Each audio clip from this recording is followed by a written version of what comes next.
할렐루야, 사랑하는 성도 여러분, 한 주간 동안 잘 지내셨습니까? 오늘도 우리는 사무엘상 말씀을 보도록 하겠습니다. 오늘 말씀은 사무엘상 8장 1절로부터 18절입니다. 그리고 말씀 제목은 부르짖되 응답하지 않으리라. 부르짖되 응답하지 않으리라. 이런 제목으로 말씀을 보도록 하겠습니다. 오늘 말씀에 보면 이스라엘 백성들이 사무엘에게 왕을 세워달라고 부탁을 했습니다.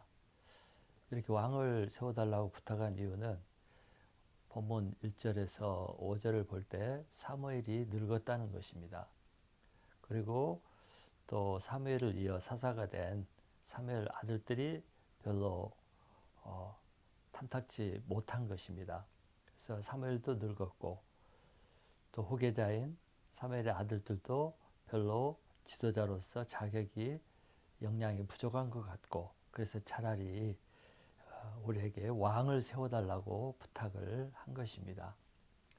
그러나 왕을 요구한 더 근본적인 이유는 사무엘상 12장 12절에 나옵니다. 사무엘상 12장 12절 읽어보면 너희가 암몬 자손의 왕 나하스가 너희를 치러 om을 보고 너희 하나님 여호와께서는 너희의 왕이 되심에도 불구하고 너희가 내게 이르기를 아니라 우리를 다스릴 왕이 있어야 하겠나이다 하였도다. 이렇게 언급하고 있습니다. 이 말씀을 보면 이스라엘 백성들이 왕을 구한 이유는 암몬이 쳐들어왔기 때문입니다. 적이 쳐들어왔는데 사무엘도 늙었고 또 그의 아들들도 별로 리더십이 없고, 그래서 차라리 왕을 세워주셔서 이 왕이 있어서 우리를 지키고 보호해주고 또 우리를 리드해주면 좋겠다, 이런 생각이 들어서 왕을 부탁한 것입니다. 어려움이 생길 때마다 이스라엘 백성들은 왕이 있는 다른 나라가 부러웠습니다. 왕이 있는 다른 나라의 백성들이 부러웠습니다. 그러면 여러분, 이스라엘 백성들에게 왕이 없었습니까?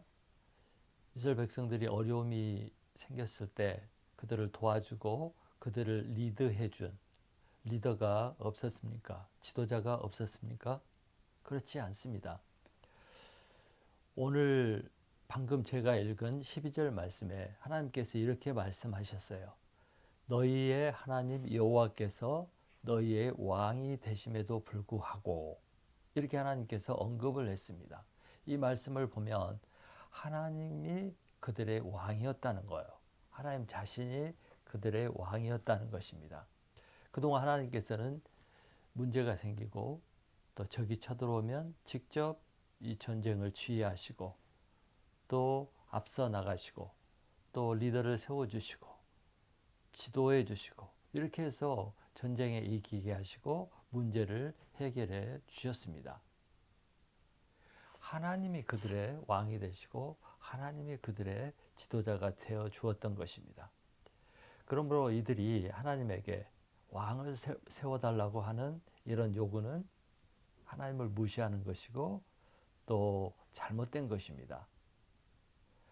뿐만 아니라 이들은 왕의 제도가, 왕이 있는 것이 부럽게 보였지만 사실은 이들이 왕의 제도를 제대로 알지 못하고 있었습니다. 그래서 이들이 왕을 달라고 왕을 부탁한 것이라고 하나님이 알고 있는 것입니다. 그래서 하나님께서는 이제 10절부터 17절의 말씀에서 왕의 제도가 어떠한 것인지 이것을 이스라엘 백성들에게 말해 주었습니다. 그래서 우리가 이 10절부터 17절을 읽어보면 핵심은 이런 것입니다. 왕을 너희들이 세우게 되면, 왕이 있게 되면 너희들은 그 왕의 종이 될 것이다. 이것이 그 왕의 제도를 설명한 핵심입니다. 종이 된다는 것은 자유를 잃게 되고 또 그 사람의 지배를 받게 된다는 것입니다. 그래서 왕을 세우게 되면 너희들은 왕의 지배를 받게 되고 왕에게 복종해야 되고 왕의 종이 될 것이다. 이렇게 가르쳐 준 것입니다. 이 왕의 제도가 너희들 생각에는 좋아 보이지만 실상은 그렇지 않다는 것입니다. 결국에는 이 왕 때문에 너희가 고통을 받게 되고, 이 고통 때문에 왕이 너무 너희들을 지배하고 다스리고 억압하기 때문에 너희들이 결국에는 하나님을 찾고 기도하게 되는 그런 상황에 올 것이다. 이렇게 왕의 제도의 문제점, 또 왕을 갖게 되면 그들이 겪게 될 미래를 말씀해 주었습니다. 그리고 18절에서는 결국 그때 너희들이 나를 찾게 될 테인데, 나를 찾아도 너희들이 부르짖고 기도를 해도 나는 응답하지 않겠다. 이렇게 경고를 했습니다. 여러분, 왜 하나님께서 이렇게 단호하게 또 강하게 이렇게 말씀을 하실까요? 이 말씀은 그들이 하나님을 버리고 왕을 선택하게 되면 반드시 그 선택에 대한 보응을, 또 잘못된 그 선택에 대한 보응을 받아야 된다 하는 그런 의미가 있습니다. 스스로 선택하게 된 것에 대한 책임을 지게 될 것이다. 이런 말씀입니다. 그러나 여기에는 이보다 더 큰 의미가 있습니다. 그 의미는 무엇이냐면, 원래 하나님이 이스라엘의 왕이었습니다. 왕이 있는 거죠. 하나님이 그들의 왕이었습니다. 그런데 이스라엘 백성들이 하나님을 왕으로 두는 것을 기뻐하지 않은 것입니다. 하나님을 왕으로 두고 사는 것이 싫었던 것입니다. 그래서 7절에 보면 하나님이 이렇게 표현합니다. 그들이 나를 버린 것이다. 또 8절에서도 나를 버리고 라고 하나님이 말씀하고 있습니다. 결국 이 말씀대로 하면 이스라엘 백성들은 왕이신 하나님을 버리고 다른 왕을 구한 것입니다. 여러분, 이들이 왕을 구하는, 사람을 왕으로 세워주기를 원하는 근본적인 이유는 왕 제도가 좋아 보여서 그런 것이 아니라는 것입니다. 보다 근본적인 이유는 이스라엘 백성들이 하나님의 다스림을 받고 사는 것이 싫었던 것입니다. 하나님의 직접 다스림을 받는 삶이 싫었던 것입니다. 하나님을 따라 사는 것보다, 하나님의 지배를 받고 사는 것보다 차라리 사람의 다스림을 받고 왕의 지배를 받고 사는 것이 더 편하다고, 더 좋다고 생각한 데서 이런 선택이, 이런 요구가 발생한 것입니다. 보다 더 구체적으로 생각해 보면 이스라엘 백성들은 하나님의 계명대로 사는 것이 싫고 부담스러웠던 것입니다.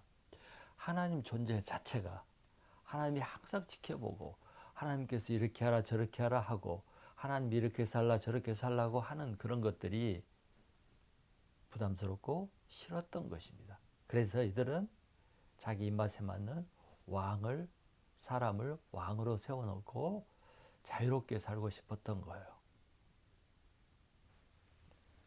그래서 하나님이 이렇게 단호하게 말씀하신 이유는 이스라엘 백성들의 이런 속마음을, 그들의 속뜻을 알았기 때문에 이렇게 단호하게 말씀하신 것입니다.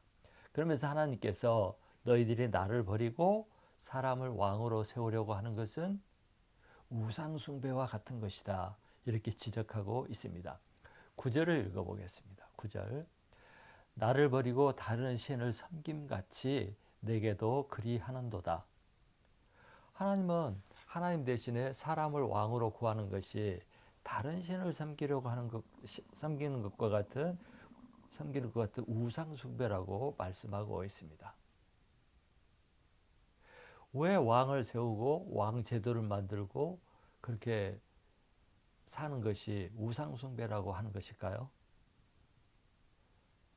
그것은 왕이신 하나님을 버리고 하나님 대신에 눈에 보이는 것, 눈에 보이는 제도, 눈에 보이는 사람을 더 원하고 그것을 더 의지하고 그것을 더 신뢰하고 그것을 더 좋아했기 때문에 그것은 우상숭배와 같은 것이다. 이렇게 말씀하고 있는 것입니다. 여기서 우리는 왜 사람들이 하나님을 버릴까? 왜 사람들이 하나님을 버리고 다른 것을 선택할까?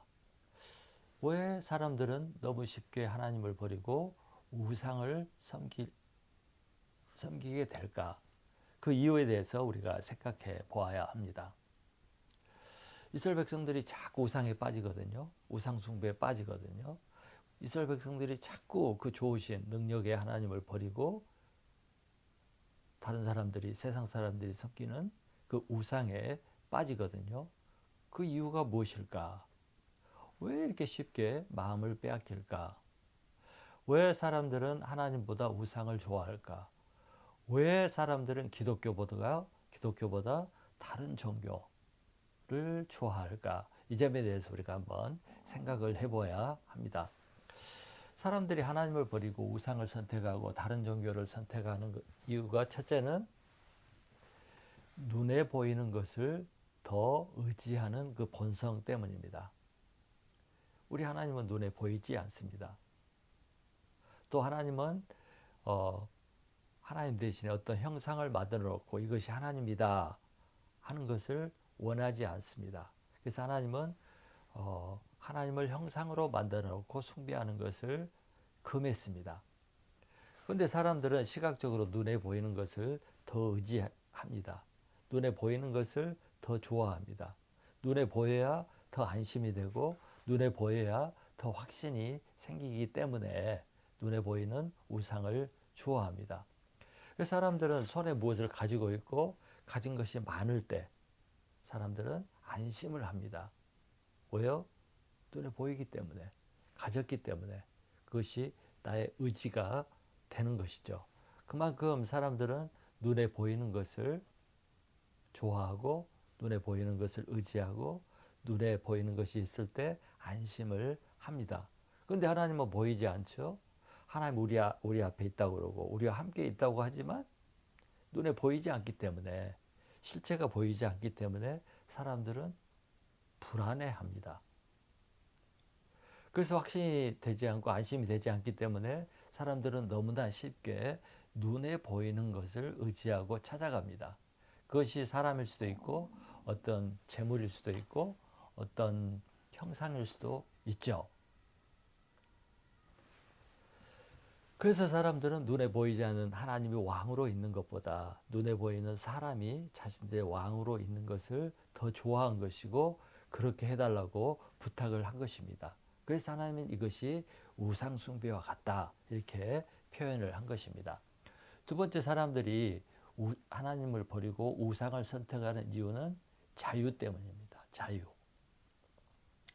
여러분, 사람들이 우상을 만들고 또 우상 숭배를 하고 또 하나님을 믿는 종교보다 다른 종교를 원하는 이유는 그 우상들이, 자신들이 섬기고 따르는 것이 자신을 통제하지 않기 때문입니다. 우상들은요, 사람을 통제하지 못합니다.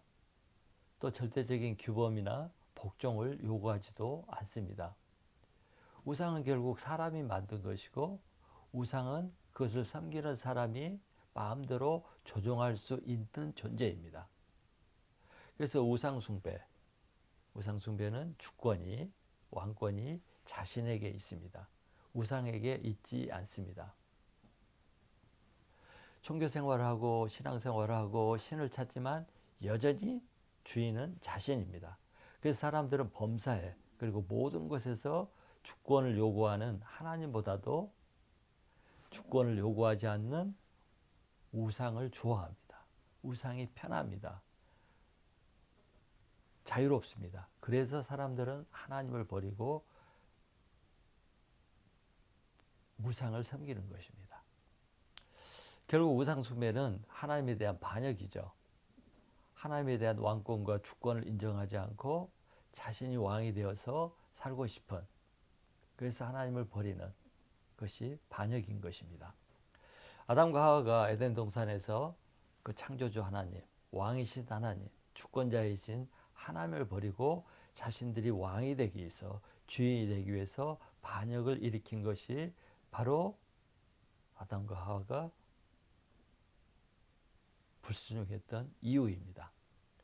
성경에는 하나님께서 반복해서 우상 숭배와 우상을 따르는 것이 얼마나 어리석은 것인가를 반복해서 이야기하고 있습니다.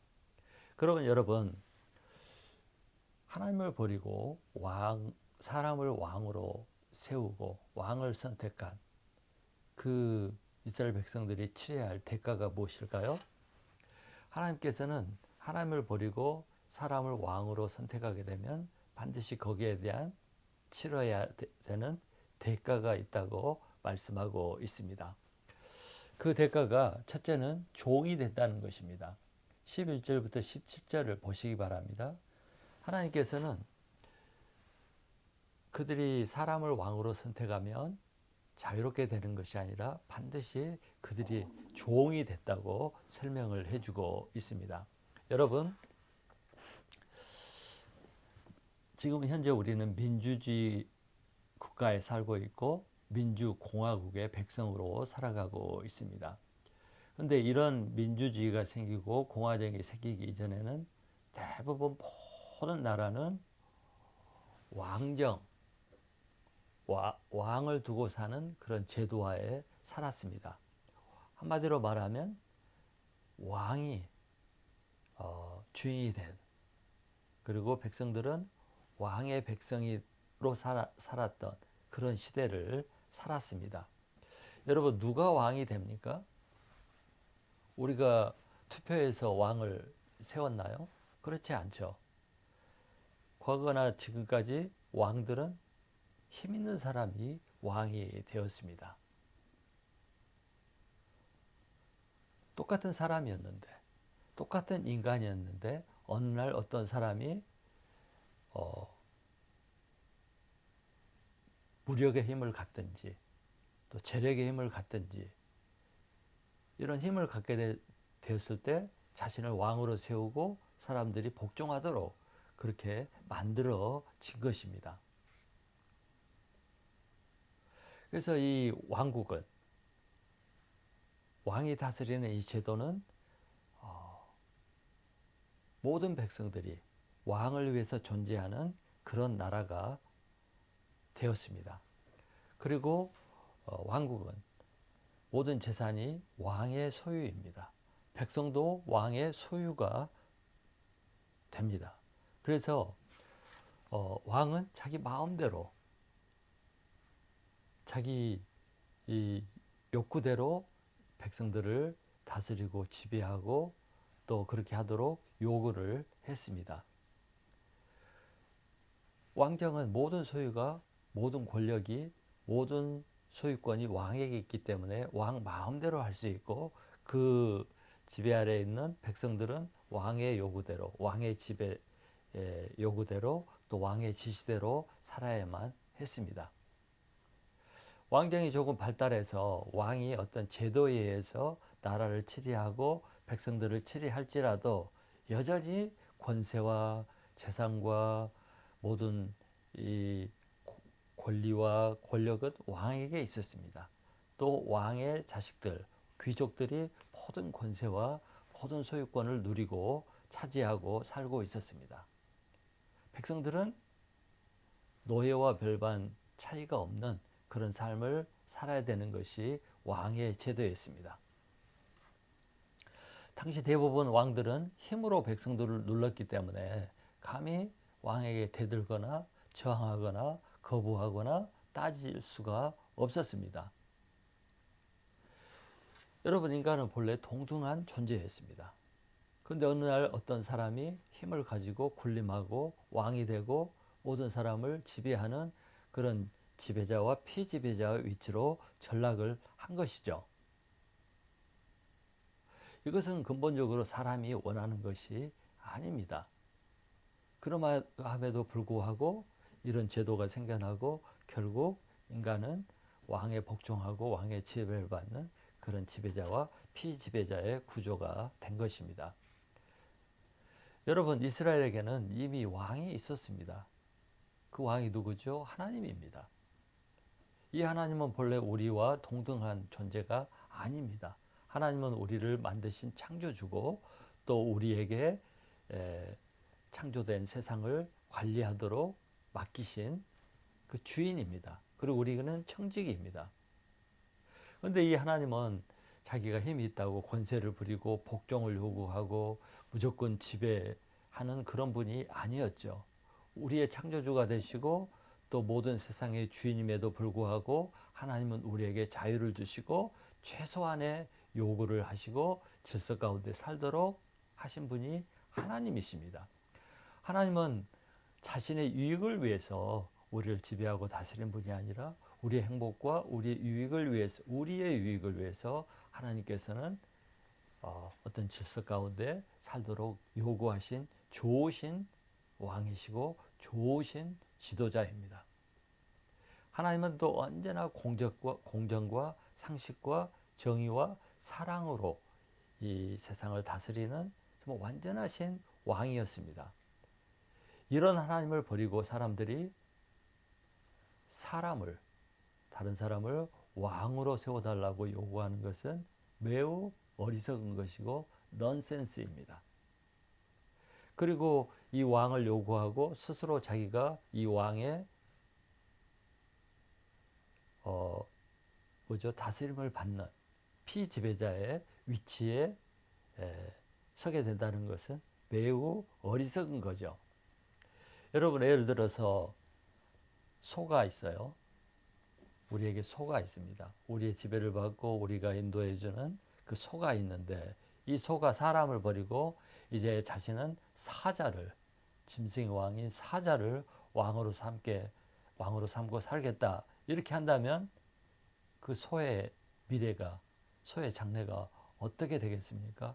뻔하죠. 소가 사람을 버리고 사자를 왕으로 삼겠다고 선택한 것은 매우 어리석은 것입니다.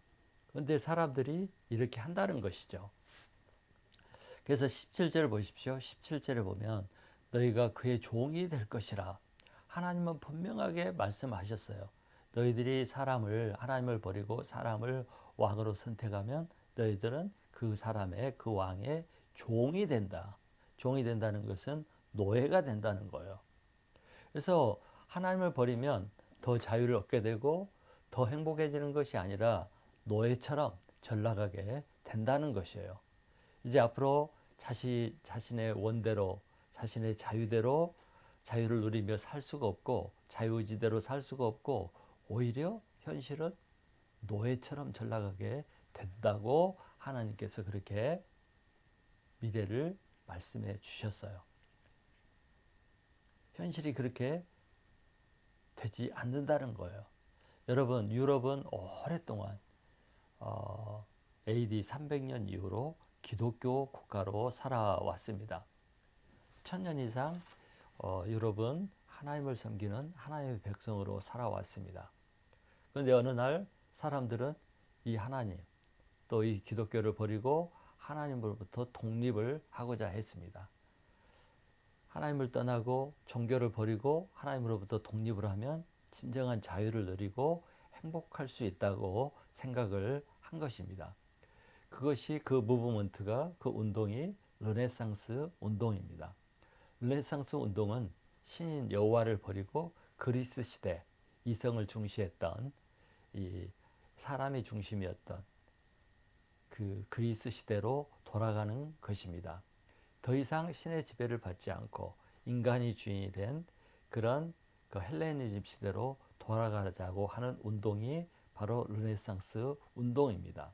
그래서 그 운동을 한 것이 바로 계몽주의 운동이었습니다. 계몽주의라는 것은 인라이트먼트 무브먼트인데 빛을 찾는 운동인 거예요.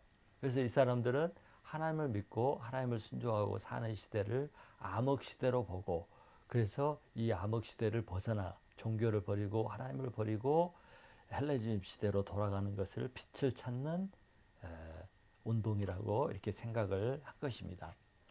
당시 사람들은 인간이 종교 때문에, 하나님 때문에 우매하게 되고 하나님만 믿고 따르다가는 불행해진다고, 어둠 속에 살게 된다고 생각을 한 것입니다.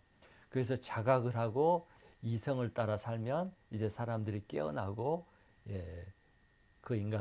그런 인간들은 어, 자각을 해서 자유를 얻고 행복한 삶을 살 수 있다고 이렇게 주장을 한 것입니다. 그러면 결국 어떻게 되었습니까? 계몽이 되고 또 빛을 찾고 그래서 인간들이 행복하게 되었을까요? 오히려 결과는 인간들이 하나님을 떠났을 때, 하나님을 버리고 자신의 힘으로 자신의 이성을 따라 살았을 때 결국 인간은 오히려 자유를 잃게 되고 또 자신이 자신을 책임지지 못하는 더 불행한, 그래서 더 불안하고 더 두려운 존재가 되었습니다. 그것이 인간의 실존이었습니다. 인간의 이성이 깨어나고 변화되니까 보다 나은 세상이 된 것이 아니라 인간은 더 악하고, 그래서 과학을 발전해서 더 싸우고, 그래서 세계 전쟁을 일으키고 수많은 사람들이 죽고, 그래서 불안해지고 불행해지는 그런 결과를 낳게 되었습니다. 인간은 더 비도덕적이고 더 악하고 더 무자비한 존재, 함부로 남을 살상하고 죽이고 남의 걸 빼앗고 욕심을 부리고 남을 불행하게 만드는 그런 존재로 전락하게 되고 인간들은 불행해졌습니다. 뿐만 아니라 인간들은 하나님을 떠났을 때 자기 자신을 통제하지 못하고 자기의 감정과 욕구의 노예가 되고 또 어둠과 죄의 노예가 되었습니다. 죽음과 죄가 지배하는, 그래서 인간들이 죽음과 죄의 지배를 받는 그런 불안한 존재, 자신을 컨트롤할 수 없고 자신의 문제를 해결할 수 없는 그런 존재로 전락하게 되었습니다. 이것이 하나님을 버린 인간의 실존입니다. 죄의 종, 감정의 조, 욕구의 종이 된 것이죠. 둘째, 하나님을 떠나면 어떻게 됩니까? 하나님의 도움을 잃어버리게 된다고 하나님은 말씀하고 있습니다.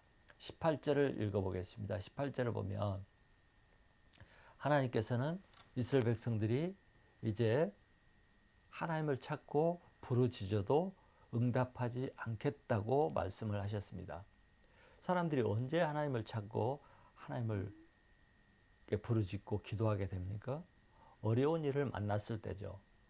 모든 것이 잘 되고 형통하고 자기 힘으로 모든 문제를 해결하고 있을 때는, 할 수 있을 때는 하나님을 찾지 않습니다.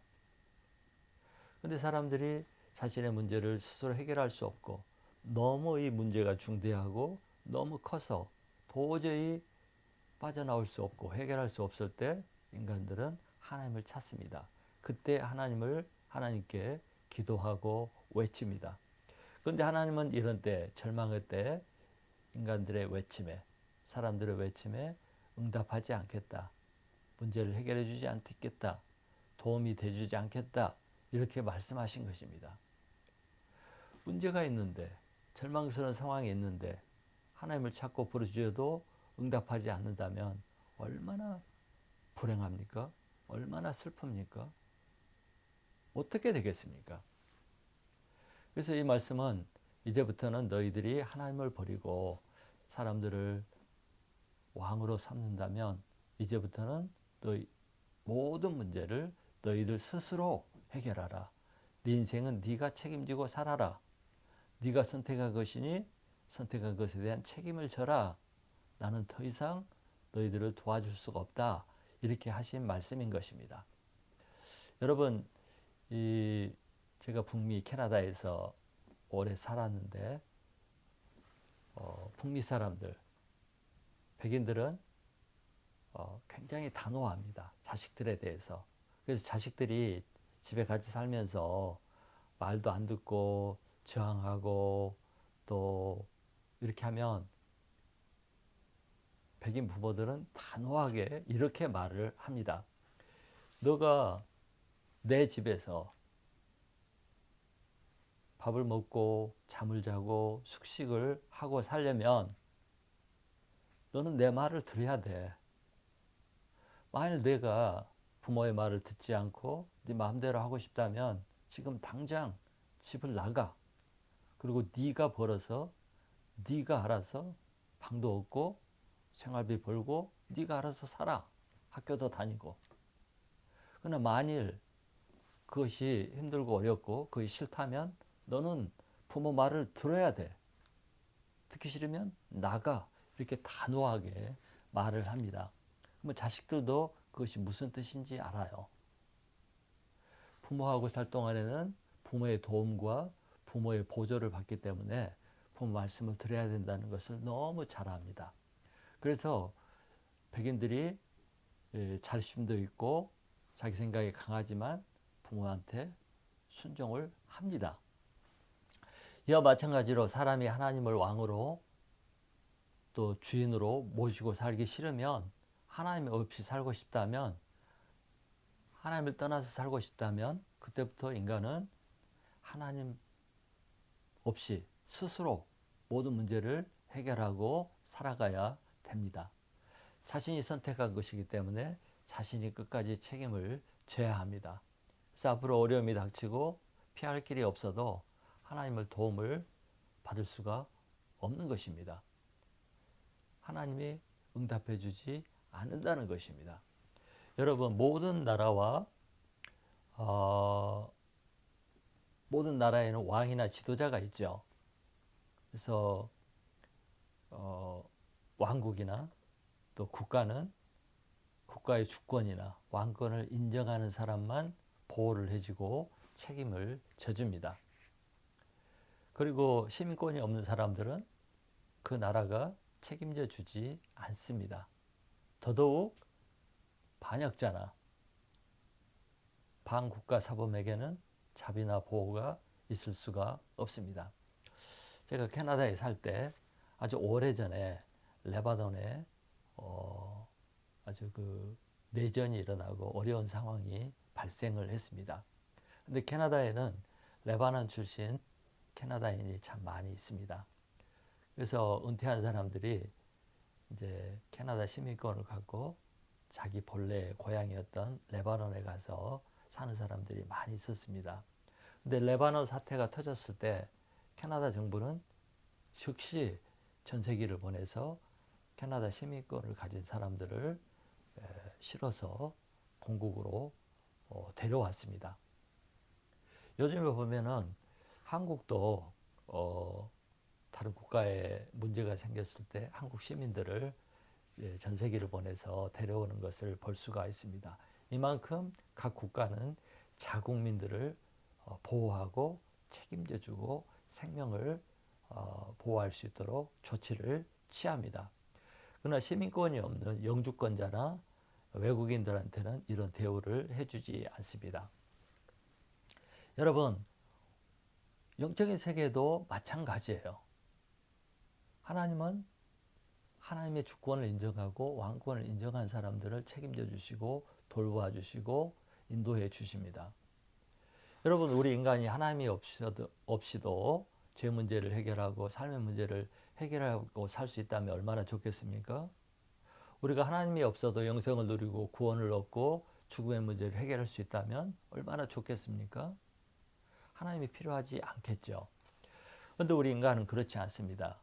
매우 연약한 존재입니다. 할 수 없는 것이 너무 많아요.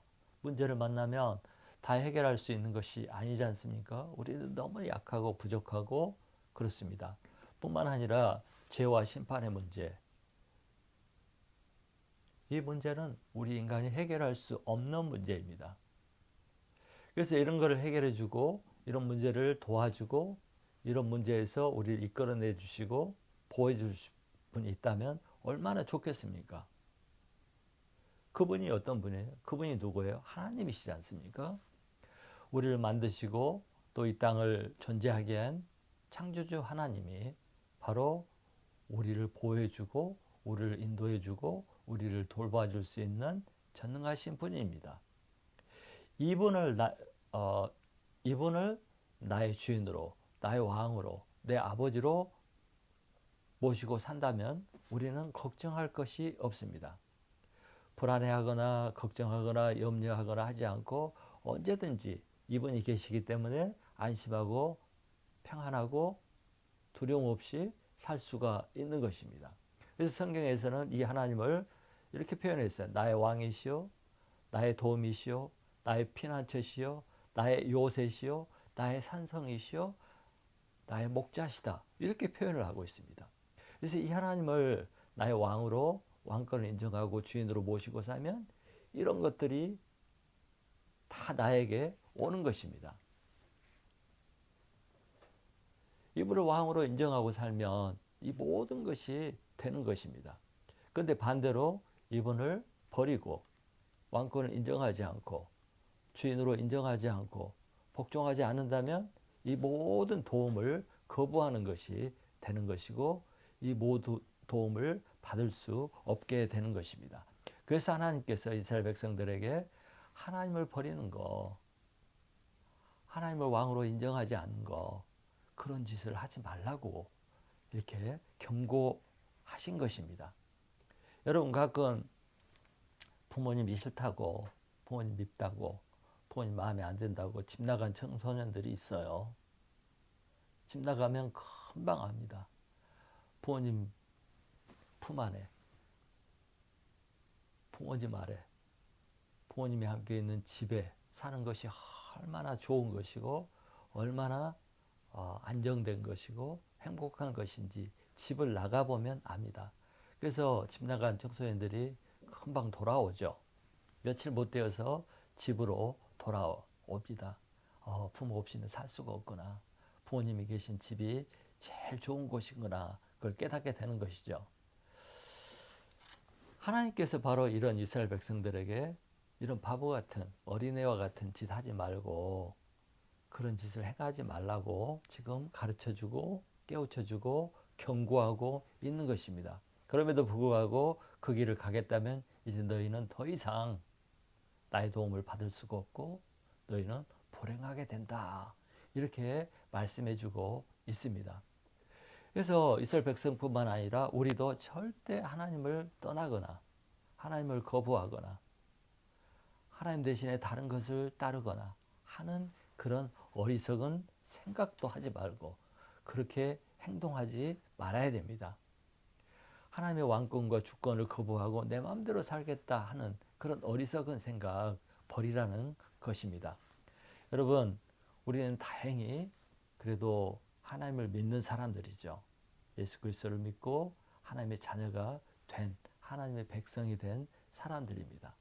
우리는 얼마나 행운아인지 럭키한 존재들인지 알 수가 없습니다. 그렇지만 여기서 우리가 생각해 보아야 될 것이 있습니다. 마음에 손을 얹고 진지하게 생각해 보아야 될 것이 있는데 그것이 뭐냐면 지금 나는 진정으로 진실로 하나님을 나의 왕으로 인정하고 있는가? 정말 하나님을 내 삶의 주인으로 인정하고 그렇게 살고 있는가? 정말 내 인생의 왕, 주인은 하나님인가? 하는 것을 한번 마음에 손을 얹고 생각해 보아야 합니다. 우리가 신앙생활하면서 가장 중요하게 여기고 항상 점검해 봐야 될 것은 과연 나는 하나님의 왕권과 주권을 인정하고 살고 있는가? 나는 내 삶의 모든 것들에 하나님의 주권을 인정하고 살고 있는가? 이것을 점검해 보아야 합니다. 이것을 항상 생각해 보아야 합니다. 그리고 결론은 언제든지 내 삶의 주인은, 나의 주인은, 나의 왕은 하나님이시고 예수님이다. 이렇게 인정하고 고백을 해야 합니다. 내가 가진 모든 것에 주인 되는 권한, 주권을 하나님께 드려야 합니다. 그럴 때 우리 삶이 복되고 하나님의 나의 도움이 되시고 내가 기도할 때마다 하나님이 응답하고 그래서 하나님과 동행하는 안정되고 평안하고 승리하고 또 행복한 삶을 살아갈 수 있게 됩니다. 또 우리가 여기서 생각해 봐야 될 것이 있어요. 왜 우리가 그렇게 기도를 하고 부르짖고 또 하나님을 위해서 살면서도 기도의 응답이 없는가? 왜 하나님을 위해서 사는데도 기도의 응답이 없고 하나님은 반응이 없는가? 한번 생각해 보아야 합니다. 야고보서 4장 3절은 구하지 않기 때문에 응답이 없고 구하였을지라도 잘못 구하기 때문에 응답이 없다고 말씀하고 있습니다. 그러나 오늘 말씀을 기초로 또 생각해 볼 때 기도의 응답이 없는 더 근본적인 문제가 이유가 있습니다. 그것은 뭐냐면 하나님이 나의 왕이요 나의 목적이 아니라 내가 주인이고 하나님을 종으로 부리고 또 삶의 목적이 하나님이 아니라 내 영광이고 이랬을 때 응답이 없을 수 있다는 것입니다. 하나님을 종으로 여기고 내가 주인이고 그러면 무슨 기도를 한들 응답이 있겠습니까? 거기에 문제가 있을 수 있습니다. 그래서 응답이 있는 기도의 응답을 받으려면 먼저 나와 하나님의 관계가 바로 정립이 돼야 됩니다. 정확하게 올바르게 정립이 돼야 됩니다. 또한 하나님의 도움을 받는 삶, 하나님이 내 인생을 책임져 주시는 삶을 살기 위해서는 먼저 하나님과 나의 관계가 정립이 돼야 됩니다. 그게 뭐예요? 하나님이 나의 왕이 돼야 돼요. 하나님이 나의 분명한 주인이요 주권자가 되어야 합니다. 이랬을 때, 이런 관계가 올바로 정립이 됐을 때 하나님은 나의 도움이 되시고 하나님께서 내 인생을 책임져 주시고 뿐만 아니라 내가 부르짖고 기도할 때 응답해 주시고 반응해 주신다는 겁니다. 하나님께서 분명한 나의 왕이요 나의 주인으로 모셨을 때 부르짖어 기도하는 것만 응답되는 것이 아니라 마음의 생각만 먹어도 하나님께서 하시고 그걸 응답해 주신다고 말씀하고 있습니다. 그래서 우리 사랑하는 성도 여러분, 오늘 말씀을 통해서 우리가 생각해 봐야 될 것이 무엇이겠습니까? 과연 하나님이 나의 왕이신가? 나는 과연 하나님을 나의 왕이요 주인으로 모시고 섬기고 살고 있는가? 아니면 다른 것들이 내 마음을 차지하고 아니면 내가 내 삶의 주인이요 왕이 아닌가? 이런 점을 생각해 보고 이 문제를 회개하고 정리했을 때 우리는 하나님의 응답을 받고 기도의 응답을 받고 하나님의 도우심을 받고 하나님이 내 삶을 책임져 주시는 그런 삶을 살 수 있다는 것입니다. 여러분이 언제나 항상 모든 것에서 하나님의 왕권과 주권을 인정하고 사는 그런 성도들이 되시기를 간절히 축원합니다.